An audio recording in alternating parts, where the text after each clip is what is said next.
What do you do when eBay shuts your account down? Well, there's actually several things you can do. One, obviously, is to call them up on the phone and try to get someone to talk to that would understand your situation. Now, maybe the first person you call may or may not understand your situation. You have to kind of read the person and kind of make heads or tails if they're going to help you or not. And, with that being said, also, you need to understand what it is that actually got you suspended. And once you understand it thoroughly, you need to look into advice online on how to sort of remedy this. And of course, once you have sort of what might it take, some sort of apology, kind of have the right argumentation to where you would be able to pull it in your direction, maybe sort of indicates you have to kind of play also off the person's personality. Now, this is all sort of the step or phase one, like if you're trying to get your eBay account back, because you may not get it back. But, of course, being prepared before you call, and then making the call and then sort of reading the person and understanding what kind of person you're dealing with, all that kind of stuff is very relevant. Sending an email is not going to do anything for you. There's no point in sending an email. So unless you like getting a canned response in 24 or 48 hours, I suggest don't do email. So from there, what I would indicate is while you're attempting to get your account back, you could actually start another one legally. However, you would have to do it under a different entity's name. Now, if the first account was done under your name, you would have to do the second account under, say, a business name. And with that being said, of course, eBay will automatically shut you down if they see it's from the same IP address and the same computer. So you have to do it a little bit more crafty than that. Of course, there's nothing wrong with a separate entity having an eBay account, but I've heard stories of people who are in, like, let's say, a motorhome park, and they're all sharing the same internet, and one person in that motorhome park loses their eBay account, and next thing you know, everybody else loses their eBay account. It's kind of cool like that, you know what I mean? So, obviously not very wise to have the same IP account, IP address per multiple people or multiple businesses. You'd want to have a separate IP for a separate entity. Does that make sense? And a separate PC user or a separate PC. So, you can tell yourself, I can just delete the cookies in the cache on my Internet Explorer or Firefox or whatever one you use, and that's not going to solve the problem. Okay? There's a thing called flash cookies, which stay on your temporary Internet file directory for even 6 months or more. And unless you buy one of those ridiculously meticulous cleaner programs, there's no relevance in doing that way when it's very simple to simply make a new PC user on your computer, and then you got a fresh, new, clean slate, and just use that new PC user for your new eBay account. And of course, you would need to have a new IP address as well, or another IP address. And so, the way I'm describing it here is actually a legal way to do this. Now, eBay shouldn't have a problem with the fact that another entity wants to start an eBay account, because technically, according to the governmental law, a separate entity with a separate tax ID is not the same person or entity. So you can make a separate account that way. And, of course, I have two businesses. You could have multiple businesses with multiple eBay accounts if you wanted to. So I'm just telling you kind of how you could get back on eBay. Or you could actually have more than one account. One for yourself, one for your business, whatever, okay? And a lot of other websites allow stuff like this as well. Like, for instance, Google AdSense permits, and they're not as goofy as eBay. Google AdSense will allow you to have, your wife could have a Google AdSense account. You could have a Google AdSense account. You could both be on the same IP address, and it doesn't matter. Okay, so some companies aren't as vain when it comes to this stuff. eBay is very meticulous at tracking what you're doing. They often put 30 or more cookies on your computer when you're on their website. They track where you go after you're on their website, okay, so that they know what to advertise to you. Actually, other companies do this, of course, as well. That's probably why you noticed when you looked at something on Amazon and you went over to some completely irrelevant, totally unrelated website, you saw what you were looking at, 5 hours ago on the ads, right? Targeted advertising. So, the point is that you have to know how to sort of take the helm when such a situation occurs. And hopefully you can save your eBay account, and then you'll have more than one.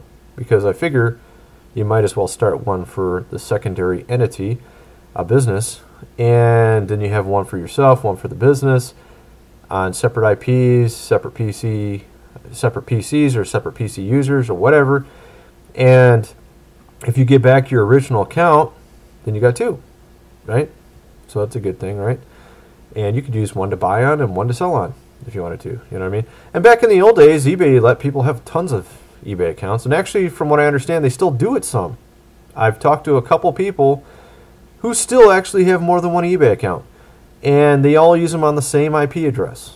I coached someone, I think it was last year, that had multiple eBay accounts on the same IP, on the same computer. And eBay apparently didn't care. So that's all. That I'm mentioning some of this stuff because there's some people here on YouTube that think that if you make a secondary eBay account, you're doing something evil. But it's not actually the case. And it's actually completely legal. And even eBay doesn't seem to really mind as long as you're in good standing. Of course, if you have like 3 eBay accounts and one of them goes down and they're all on the same IP address, don't be surprised if the other 2 go down as well. They may or may not. I mean, depends on what you're using them for. I mean, if they're just buyer accounts, you probably won't care. But if you start all of a sudden selling the same stuff you were selling on the account that got frozen, yeah, it's probably going to be gone too. So that's why you need to have them all separated. Okay. So I'm just kind of giving some advice. I mean, other than eBay, I want to break your worldview. Open your mind a little bit. You could sell on Amazon. Yeah, you could actually sell on Amazon. Or you could sell on your own website. Believe it or not, you can sell a lot of places. You don't need to just sell on eBay. Matter of fact, a lot of people think other sites are better than eBay. For instance, me. I think Amazon's actually a better place to sell, and I think your own website's even better than Amazon. Because on your own website, you can make money from Google AdSense, and you can make money from Amazon affiliate commissions by having a link to Amazon for the same particular item. If they don't buy it from you, have them buy from Amazon, and you get a commission. That way, you make more money. And I found, running my own website, that I made 3 times as much money that way because AdSense made a lot of money, and Amazon commissions made a lot of money, and the sales made good money. So you make a lot more money. Maybe not 3 times, about 2.5 times more money. So that should tell you something. If you list something on Amazon or eBay and you notice that they have advertisements on your advertisement, it's because they're making money off your advertisement even if nobody buys anything from you. You see what I'm getting at? So eBay is making more money than... Okay, let's say you sell something on eBay and they make $5 off your listing. Okay? Final value fees, whatever. They probably actually made about $10, at least, I'm thinking.